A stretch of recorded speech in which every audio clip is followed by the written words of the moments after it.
Akizungumza katika baraza la madiwani wa halmashauri ya wilaya Chunya, Batenga amesema serikali imeendelea kuhakikisha wanafunzi wote watakaohitimu elimu ya msingi kwa mwaka 2028 wanapata nafasi ya kuendelea na elimu ya sekondari. Hivyo ni muhimu maandalizi ya miundombinu yakaanza mapema.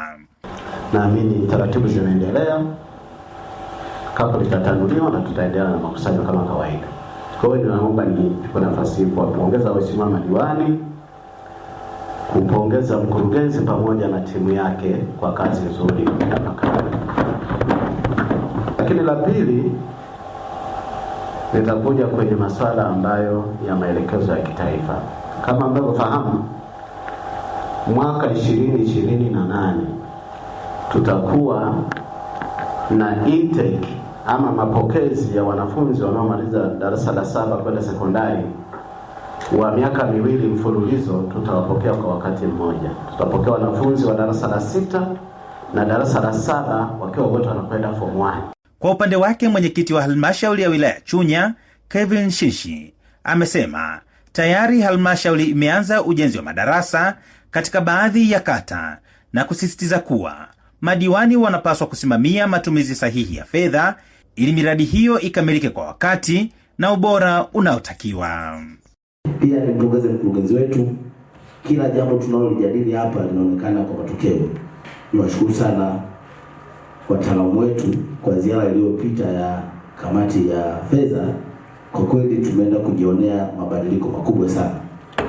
Mafundi sasa hivi wanasimamiwa na miradi yetu inajengwa kwa ufanisi mkubwa.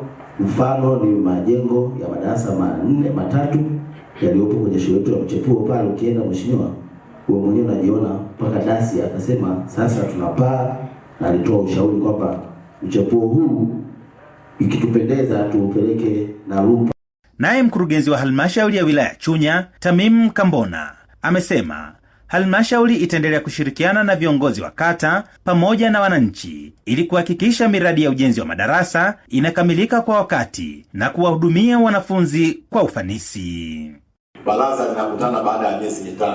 Sasa uwezo ukawa na changamoto ukakaa nayo kwa miezi 3, unangoja uje kuiongea kwenye baraza.